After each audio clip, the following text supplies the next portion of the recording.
You're watching Global Trade This Week with Pete Mento and Doug Draper. Hello, everyone, and welcome to Global Trade This Week.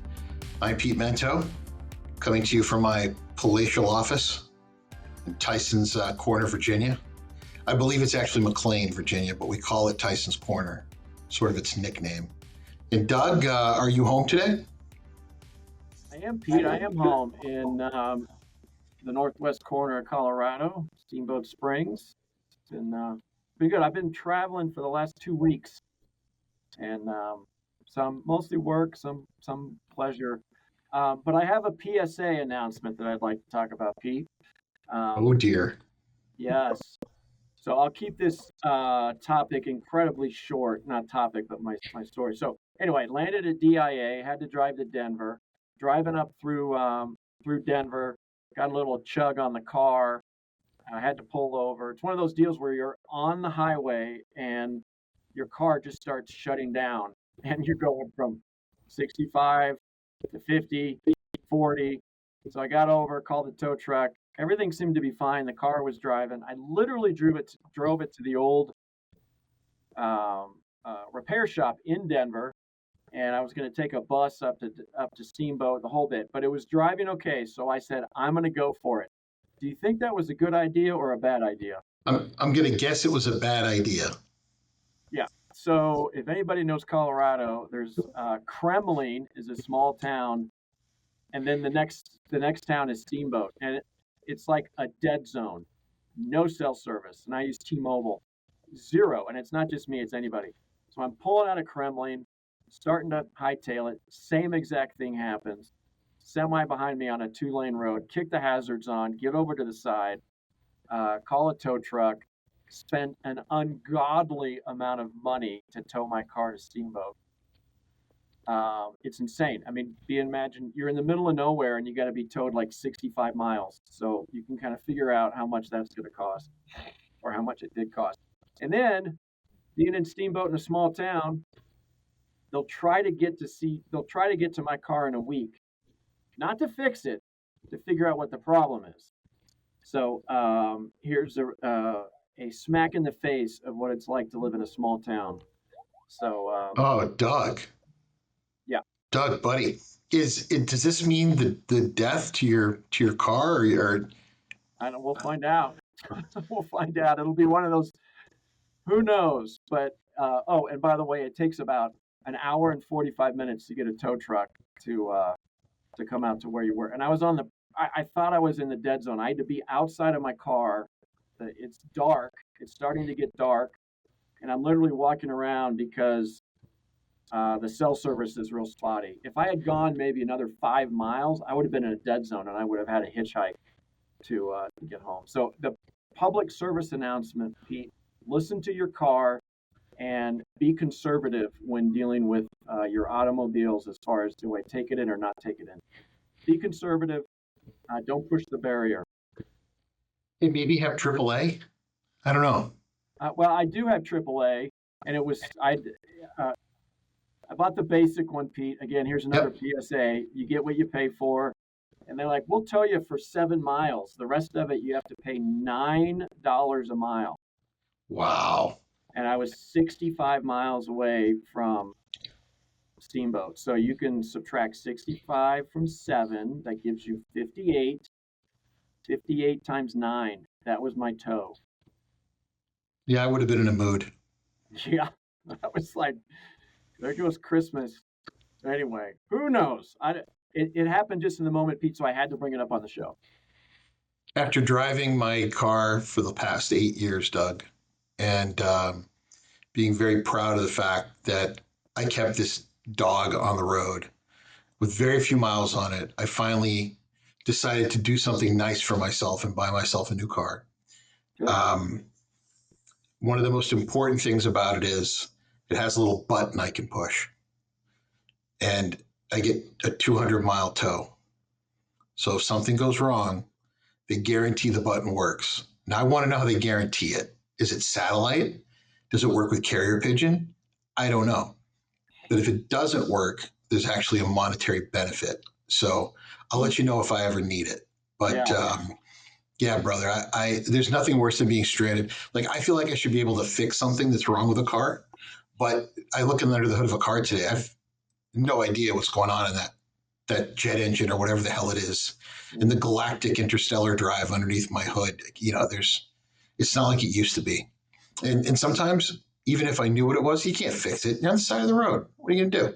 Yeah. So, we're at the mercy. And the fact it's going to take them so long, is it a dealer or is it just a regular? No, there's no dealers up here. There's a Subaru dealer, shocker, but they don't service any cars but Subaru. I thought maybe I'm like, I'll pay a dealer rate to make sure this thing gets fixed. So it's like, it's a little bit above Joe Bob's auto repair. But the tow truck guy gave me some intel on the best place to go. So anyway, it's an ongoing saga. Maybe I'll get my car back in the next 2 weeks. Who knows, right? So I was going to make a joke about dealers and Steamboat, but now you guys have dispensaries. So I doubt those dealers are really doing very well compared to the old days. yeah, for sure. Well, yeah, I don't think people although they like to hear funny stories, and they're probably chuckling on my poor judgment yesterday. I think they jumped on here to listen to our global trade talk. So one would hope. Seeing as how the name of the show isn't Ramblings of Two Curmudgeonly and Misanthropic Old Men. But we're going to play around with the first topic this week, but you kick it off, Doug. Go ahead. All right, cool. So I saw something pop up on my feed. As I mentioned, Pete, I probably have 10 feeds that pop up every day to kind of help keep abreast of what's going on in the global trade world and develop appropriate topics for the show. So one came up last week on Friday that talked about overcapacity in 2026 is going to be pretty substantial, right? And a couple of snippets was the WTO, World Trade Organization, said that they're going to expect 0.5 growth in commerce, right? So basically flat. But I didn't realize this is that all of the amount of TEUs that are scheduled to be dumped into our worldwide network is over 10 million, right? So there's this just amazing amount of capacity is going to get dumped into a market that is going to have very little growth, right? So they're expecting the rates will continue. This is the WTO piece of it. Rates will continue to fall. And if anybody in this business knows that it's been challenging and falling for quite a while, they will continue. One person in that report said that it could fall by as much as 20%. Wow. Yeah. And so they said, well, what's going to happen is that these carriers are going to be trying to find, this is my term, pennies in the cracks of the vessels, right? Like where can they save a little bit here and a little bit there? And one is blank sailings. Obviously, we're used to that one. But the other one they brought up was fuel reduction, right? That they were basically going to slow it down. Instead of doing 80 miles on the highway, they're going to slow it down and, drive 55 like Sammy Hagar used to say. And then, so slowing down the vessels, right? And then the other piece is, you got to keep the vessels full. So there's going to be, the routings are going to be a little hodgepodge because they'll go to 2 or 3 to ports to make sure when they set sail that their vessels are as full as possible. So not only are the rates going to drop, the transit times are going to increase and be longer. So the one thing, Pete, that I know we're tag teaming this topic, so I'll let you get your take on it. But the one thing I was going to ask you is the Trans-Pacific Maritime event, the TPM, that comes on in like February or March. March. Yeah, I'm speaking this year. Yeah. So my thought is, what's going to happen there? Because that's when the contracts are signed. Is there going to be an increased number of companies that are going to say, all the trend shows that there's going to be benefit with doing spot markets. We're not going to sign as big of a contract or even a contract at all. And then how are the carriers going to respond to that? So in your musings here, give me your feedback on that one. But I want to hear what your thoughts are on capacity for 26. I'll tie them both together, right? So TPM, have you ever had the misfortune of going, Doug? No, I have not. Never been. TPM itself is wonderful. TPM is wonderful. You have everyone in the world of transportation kind of all in one place in beautiful Long Beach, California for a whole bunch of days, right? You got everybody, all the carriers, all the MDOs, all the freight forwarders, all the BCOs, like anybody who's really in that world of ocean freight is there. And you want to be, because something very important happens during that week. Walmart signs the first contract. So Walmart, biggest consumer of containers inbound in the US, I believe, unless something has changed. They meet with all their carriers and they're like, all right, I imagine it's like being a king in the Renaissance would be, yes, bring forth the people to my court. You shall have 20% of my volume and you shall have 2, and they just go through that. But when they do that, try as the market wants to, those numbers of what they got from Chinese base ports, wherever you're talking about in the world, they leak into the rest of the attendees. So you begin to hear, oh, well, China paid, X amount on, Walmart paid X amount on Chinese base ports. So that means, given the past, we're probably going to get like that price plus 15% or whatever for that particular lane. And then, all the freight guy calculus starts happening, right? All the freight guy math, where they're figuring out what it's going to cost for these routes. It's really fascinating.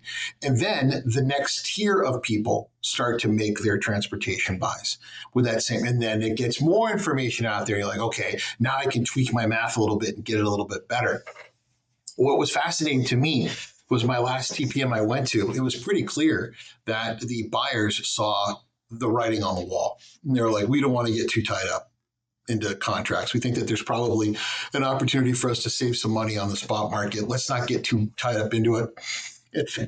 But they didn't sell the house out, right? They didn't go completely whole hog at this.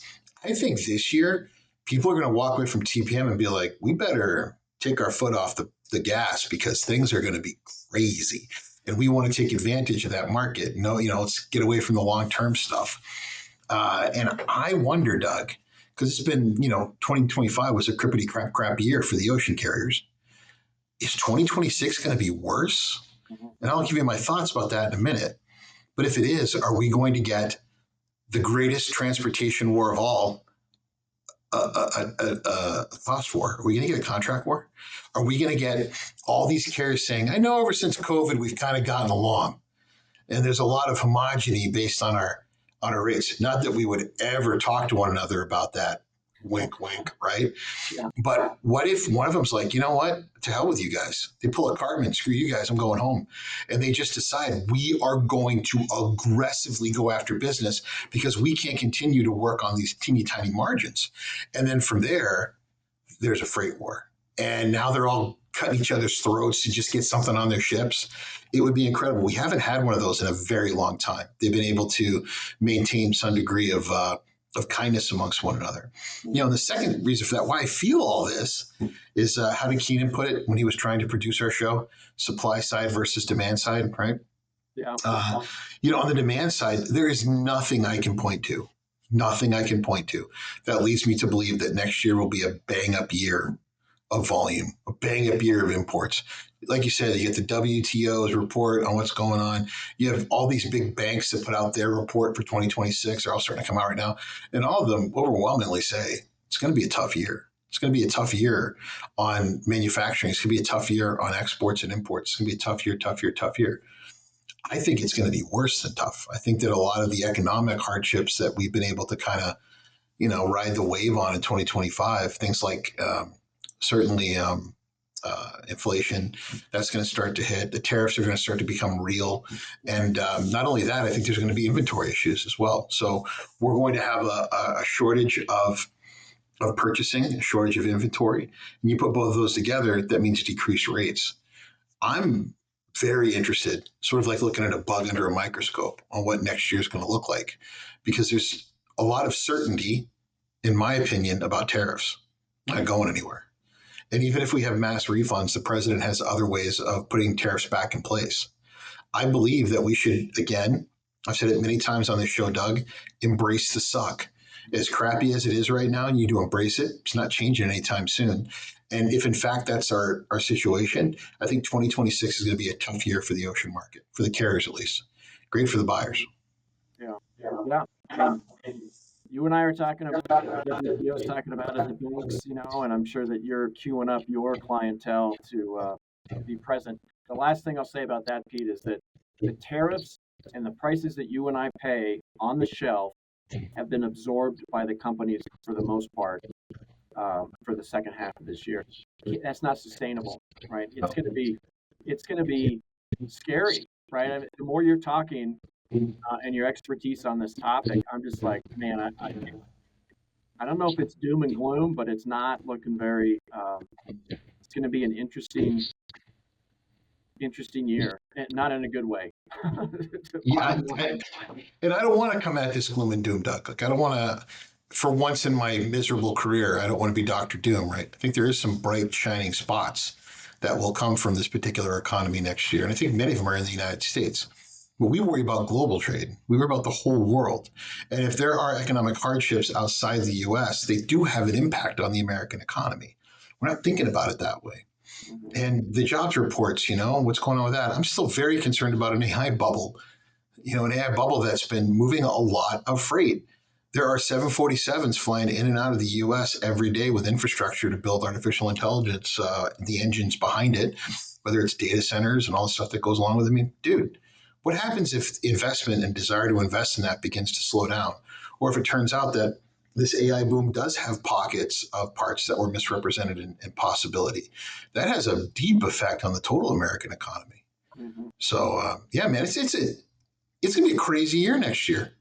What kind of an idiot switches jobs and buys a car before an upcoming hard? This moron does, right? Yeah. Now we'll see. Oh man. All right. Well, since we tag team that topic, quickly we got to halftime. Brought to us by Cap Logistics. Keenan, who you do not see on the screen, we see him in our little upper right hand corner. He and his team do a great job putting this thing out and producing it every single week. And we can't thank them. Can I interrupt real quick, Doug? Yeah, fire away. I was asked recently by a client, why do I have such disdain for Keenan?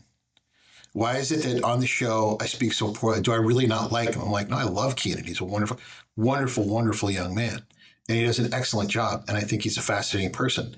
But the fact that he is in shape, has a full head of hair, and he's still young, really frustrates the hell out of me. It's really just envy, Doug. I wish that I had his beautiful long locks and so many years in front of me. It's really what it comes down to. That's where it all comes from, man. All right. Well, that's good. At least our listeners now know. So good. All right. Well, I'm going to jump into it real quick, my friend. We have Thanksgiving in a couple of days. Hopefully, you're going to spend some time with family and friends. But I was starting to think that you get all these reports and stuff coming on that says, hey, X million people are going to be traveling 50 miles or more in their cars, and some are traveling in planes and all that kind of stuff. So for this Thanksgiving, Pete, are you going to be traveling, number one? Number two, are you going to be driving or flying? And then the third piece, I know I'm just throwing this at you right now as I say this, a travel experience during the holidays. It could be Christmas and the season or Thanksgiving. Do you have a funny story about your travels? So air, ground, or and a funny story. Yeah, I got lots. So this year, I'm not really going very far. My daughter and I are going to have our Thanksgiving meal at a friend's house, which is maybe 10 minutes away. It's not far at all. And I'm very happy about that because, we travel so much for work. I prefer to be close to home. And the friend's house we're going to, he goes way overboard with the food, and he's a hell of a cook. So I'm very excited for that. I have holiday travel plans. So I am taking my daughter to Europe for 10 days. We're leaving in early December when her classes are done. I'm blowing all of my miles from my travel this year and using all of my Marriott points for my travel this year to take her to Germany, England, the Netherlands, and France for, I think it's 11 days. So we're not in any place too long, but my daughter hasn't done a lot of traveling. So, and then on the way back, I'm dropping her off with her mom, and then I'm flying to New Orleans. So I'm going to spend Christmas alone, Doug. I'm spending it. And normally that would sound so sad, right? No, this is of my own accord. I had people all over the world, not just the country, the world, be like, oh, you need to come and stay with us for a couple of days. And you know what? Piss off. I don't want it. I don't need it. I don't enjoy it. I'm going to go to New Orleans. I'm going to have a horrifically good meal at a friend's restaurant. I'm going to sleep in. I'm probably going to read a lot. And then I'm flying to Nashville from New Orleans to watch my beloved Saints get the snot kicked out of them by another team. Spend some time with some old rugby buddies, and then head home. So I will be home for New Year's Eve. As far as funny stories go, Doug, I've got plenty of them from traveling. Everything from, driving from Baltimore up to New Hampshire for Thanksgiving, having my car break down.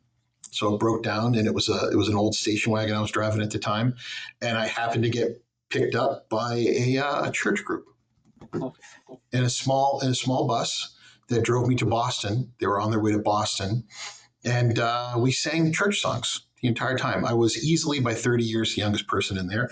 I did not know any of the words, so they gave me a book to sing with them, and I was praying at some point for the radio to come on rather than all that. I spent a Christmas on a ship, so that was pretty awful. But I was out in the middle of the Atlantic Ocean during Christmas, and it was one of my best Thanksgivings ever, buddy. One of the best ones I ever had. Just we had a wonderful meal. I had to truly what is Christmas really? And we were all miserable and lonely, but we ended up having a wonderful time. So, Doug, have you got a great travel story, or are you traveling for the holidays? Well, I'm driving 168 miles back down to Denver. So I guess I fit in that category of over 50 miles. Taking my wife's car, which, fingers crossed, I think we'll be okay. But yeah, I was thinking when I posed the question to you, I've been pretty blessed with having uneventful travel during the holidays. Most of the time, it's been car related, so not too shabby, but always at home or with Ann's family or her sister and stuff in Denver. So anyway, I am in that over 50 category as far as travel distance. Hopefully things will work out, and haven't really had any bad experiences. So fingers crossed. It's nice to do it at your own home. The years I got to have Thanksgiving at my own house was great, and I like to cook. I like to entertain. So I'd usually have some stragglers that we would invite over. But yeah, I miss that. Yeah, and so anyway, we're supposed to get some snow up here in Steamboat on Friday, Saturday, Sunday after Thanksgiving. So with a little luck, maybe I'll be on the hill. That would be nice, I imagine, to go outside in the snow and the cold and frolic like a child. You and Keenan, for God's sakes. Yeah. If it snows in Virginia, it's like Armageddon. So I hope there's no snow down here. Right. I had to take notes on my topic, Doug, which I rarely do. All right. But I went to the internets for answers. Thanksgiving dinners for me and my family would often end in a drunken fist fight amongst the people who were attending when I was younger. Mm-hmm. And so I've got some questions for you, Doug. But first, according to the internets, these are the topics one should avoid in order to have a chaos-free Thanksgiving. Okay. Shall I go through them? Please do. Politics. Number one. Number two, any discussion about money. Who's making it? Who's not? Who owes who money? Do you need money? Don't go asking at Thanksgiving. Diets. Do not talk about someone who should be on a diet, who is on a diet. If you yourself are on a diet, apparently no one else cares about your gluten-free vegan lifestyle. This is not the time to bring it up. And lastly, discussions about religion. These are all four things that should not be discussed. Now, here's the funny thing, Doug. I don't ever want to hear about those four topics. Yeah, I was thinking the same thing. I don't care if it's Thanksgiving dinner. I don't care if I'm sitting next to you on a plane. I don't care if you're my child. Don't talk to me about those four things. I have no time in my life for any of them. In order to avoid a chaos-free Thanksgiving, you should stick to topics that everyone has some degree of attachment to, like nostalgia, talking about how your aunts and uncles who maybe aren't with you this year, how you wish that they were there, and to spend time talking about what you are thankful for, as long as it doesn't spark conversations about those other four things. Some great stories that I noticed, political and dietary. There was someone who said that an argument over too much food being cooked, how it was bad for the environment, and a tasteless display of capitalism was brought up at a Thanksgiving Day dinner, and it made everyone uncomfortable. An argument over inheritance. Apparently, the person wasn't even dead yet. They started an argument while that person was at the dinner table over who should get what. And the last one, why did we take so many cars here? It's bad for the environment. Doug, my last bit of advice, and I've talked about this on the show before. You're an adult. Don't go. If you don't want to be around these people, if you don't want to deal with their petty arguments and silliness, don't go. Stay home. I generally don't like people. I really don't like my family. So having to spend time around anyone but my daughter generally frustrates me. Now, one more thing I'll say, I'm going to a friend's house. As much as I might not like other people, I do like to be courteous when I'm in someone else's home. I do like to have whatever degree of harmony that I can bring them.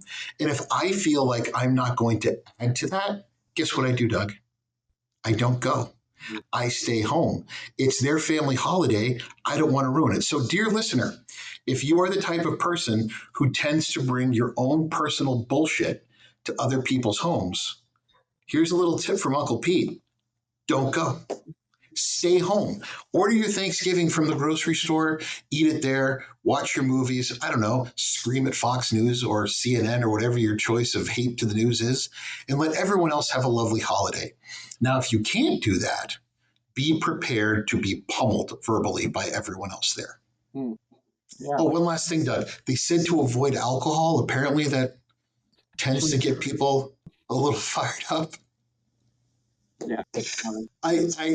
In case my sarcasm isn't coming out deep enough on this, Doug, most people really should not be out in public on public holidays, is what I'm trying to get to. Yeah. Well, wow, man, that's passionate, and I have no comments on that. No comments. Yeah, probably best that we don't. I cannot wait to have people who listen to the show tell me stories about their holidays going sideways.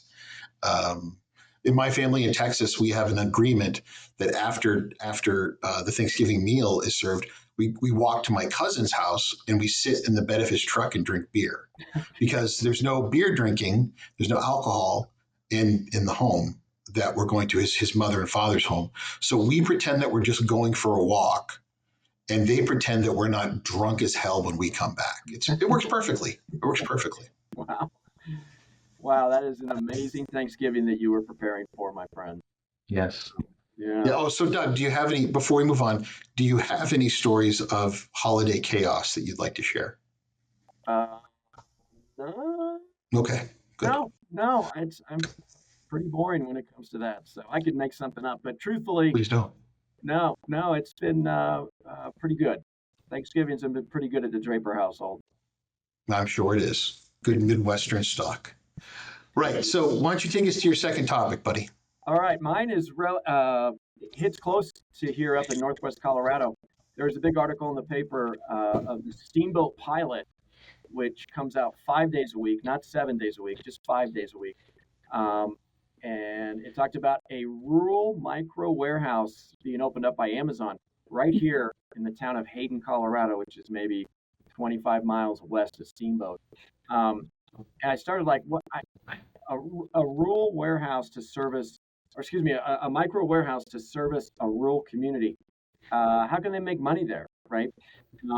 And so this is kind of the comments that I had found out about. Number one, Amazon feels that the last it's the last untapped prime market, and keep that in mind, prime market, right?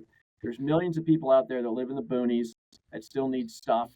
A lot of it they don't need, but they still purchase it. So they're saying that's kind of the final frontier. There's no competition a lot in the rural areas, and then the speed to delivery, right? So when you order something from Prime up here, you can still get it in 2 days, but normally it's a little bit longer. But just the ability to say I can get something very next day and even same day in some instances. And then, Amazon doesn't guess. Pete, they're not going to guess on what they put in there. They were saying that if they can analyze the data in that rural area and say that there's maybe, I was blown away with this, 1% of the SKU count that they can determine in that market based on buying habits can service 50% of the buying needs, right? So kind of the old 80-20 rule. We'll call this the 1%, 50% rule. So they got the intelligence, and then they're going to expand their delivery service network. So you got all these people in the rural communities that want to have a little side hustle, and make deliveries. So those are the things that they think they could do the secret sauce to come up and make it profitable. Cheap real estate, that was another one. So anyway, I don't know how that's going to work out, but there is one going to be built in Hayden, Colorado, to service the northwest part of the state. So anyway, it'll be interesting to see. Amazon's not dumb, right? They've done their research on it. Yeah. It'll be interesting to see how that goes, and I will have firsthand experience. Yeah, they strike me as a company that is just like super intentional. They don't do anything without putting some thought into it.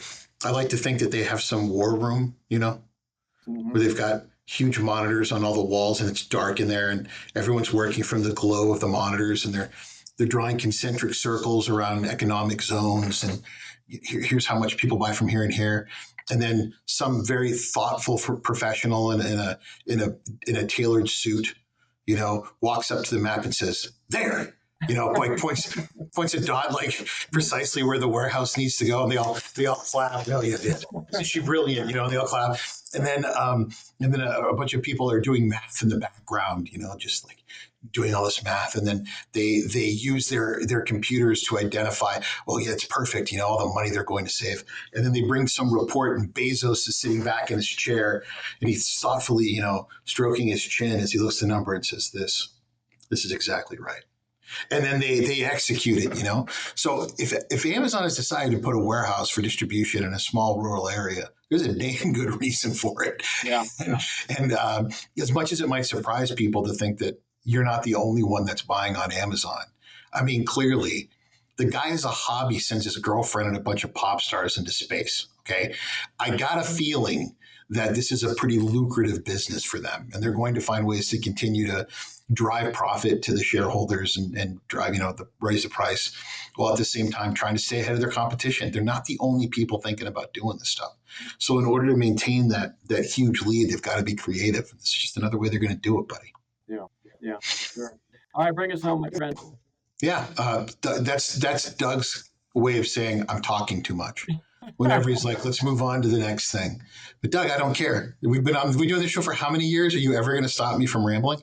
Doug, would you say that with my last job, right, and with your job now, most of what we're doing is business development, interacting directly with clients? Would you say that's okay? All right. So I would too.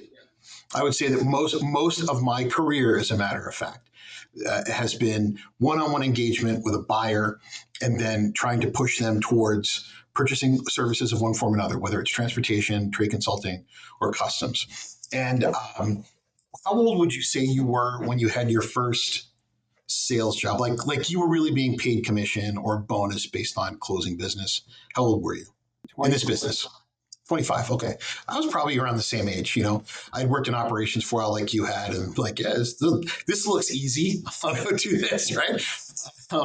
And then was humiliated at every turn for quite some time. But my point I'm trying to make is there's a number of recent reports that have come out that have said that a couple of alarming things. The first is younger people in our industry are choosing not to pursue jobs in sales. And when asked why, I got some interesting answers in this. The first one was they worry that technology will replace that particular part of our business, that more and more decisions on who to use for services will be made from, like the Amazon model. They'll have something where they pick it, Another is that younger people tend to feel uncomfortable in a business setting having to ask for things. That it's a generational issue. They're generally used to being the person being asked to buy something. And the example they gave is the changes in quick serve restaurants. We go to a Chipotle and we tell them, or, this is what I want on my burrito, and then someone serves them. Rather than when we were growing up, if we got to go out, it was what was on the menu, right? It was a more dictatorial relationship. And this is causing a problem because for most transportation companies, they have no short-term plan that eliminates the need for business development professionals. And on top of that, many of the people who are successful are either at the back end of their career or the back half. Mm-hmm. So they're in their 40s or older, and this is something that they've been doing, and clearly they're good at it because they've managed to be successful into a long career. So the question has become, is it realistic to assume that we are going to see less and less opportunities to sell in this business? One that I believe is made up of relationships more than anything. And then the second question is, how do we induce young people into that business? And I would say, before you answer, Doug, both of those questions, the first is money. If you're going to be an operations person or you're going to be managing the AI of this this freight company, you're probably never going to make as much money as the person who brings in the business. So by making it clear to young people that if you want to have a great job and be in leadership, you have to have those skills. You have to have a track record of being able to deliver business. I think that's important. And do I think we're ever going to go away? Do I think that there's ever going to be a situation where people aren't buying directly from other people? I don't think so, Doug. I could be wrong. It wouldn't be the first time, but I've got to believe that this is an AI resistant part of our business. So I wanted to get your thoughts, Doug. Yeah. So I will say two things. Number one, the consultative sale, right? When you get it in and you're talking a lot more detail and expanding on a true supply chain, that face-to-face interaction that you spoke about is not going away, in my opinion. Now, the low-hanging fruit with, hey, you're 25, here's a phone book and a phone, go for it. I think that is probably going to go away. I just had a PTSD flashback from that, Doug, when you said that, like cold calling. Go ahead. Sorry. Yeah, no, that's exactly right. That's how we all got started, right?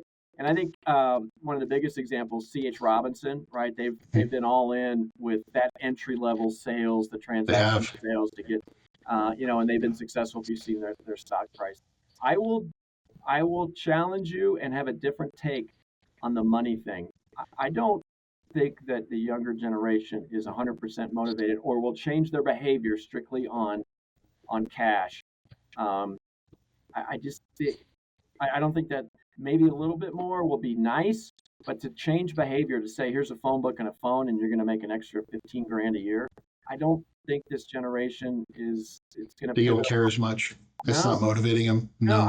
There was so my son's 24 and he had a friend right out of college. Dude's like 22 and a half. And he had an opportunity to go work for a job, $95,000 a year. They said, hey, you're going to be kind of working your ass. It was like some smaller consultant, not a big 5 or big 3 or however many there are now. But they're like, you're going to work, 10, 12 hours a day. You probably have to come in on Saturdays. You're going to hound it, right?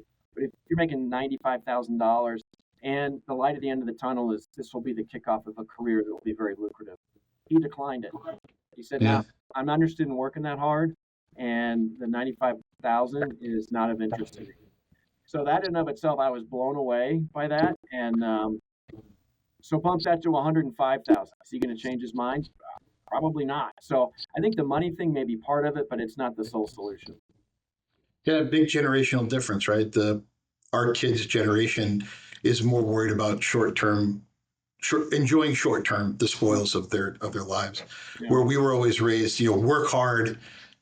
Someday you'll get to not work anymore. And my daughter looks at me and goes, there's no guarantee, Dad, that you're going to see 60. So why don't you just shut up?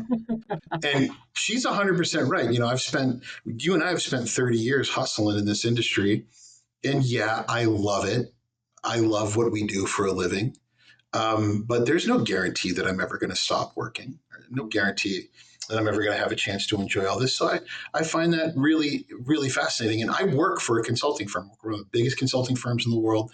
We have a lot of young people that do come in with the attitude that I want to see this become something. I want to see my career, I want to aspire. And the firm's part of its outreach for its recruitment is we really do stress that you have a life. And the firm can stress that. And even leadership can push down on you to try to have a life. But the people that succeed in this business, they're just going to work, right? They're going to get the job done. And it doesn't mean that other people can't happily live inside of it, but there's a certain mental aspect that comes to it. And Doug, before we close the show out, I got to say, someone handing me a piece of paper that was printed off of the printing machine with, here's the phone number, right? We don't know who it is that runs everything, but you need to put a check mark next to it. And by the way, I'm going to check the phone records to see whether or not these phone calls were. I mean, I had a boss like that. He was a Swiss guy. And then I remember I was down by 2% on my goal. 2%, that was it. But if I made my goal, I got another $5,000, and I needed that for grad school. And I just remember going into him and saying, what am I going to do? And he goes, I'll tell you what you're going to do. You're going to get in that piece of crap company car, and you're going to drive around warehouses looking for containers behind them. And if there's a container behind it, you're going to knock on the front door, and you're going to ask who controls that. And I have no shame, so it's different for me, right? But that was even hard, driving around East Boston and Chelsea in this crappy, Ford Taurus. And just, hi, I'm Pete. I'm with Panel Pina. I'm wondering if I could have a conversation with whoever controls the freight. Well, you'll have to make an appointment. Can I make an appointment? Who do I talk to? Could I have his phone number? Right? And then just dialing for dollars all day long. That was expected of me. And the craziest thing, Doug, is I did close a deal doing that week. I did manage to close a deal where we got some air freight from somebody. But man, you want to talk about just having to get used to rejection and having people pound it out on you. I don't know. My daughter, the first time someone said no, she was like, cool. Yeah, I'm done.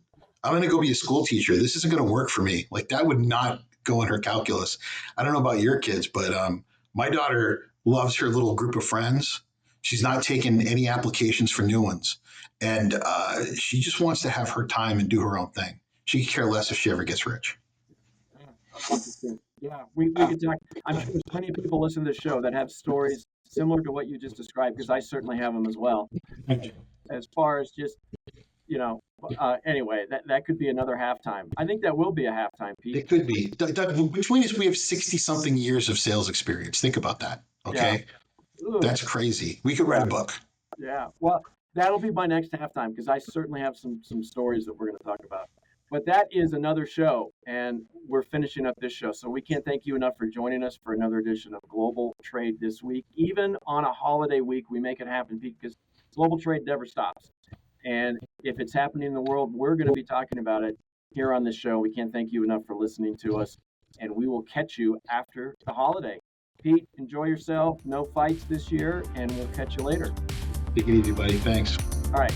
See you. See ya.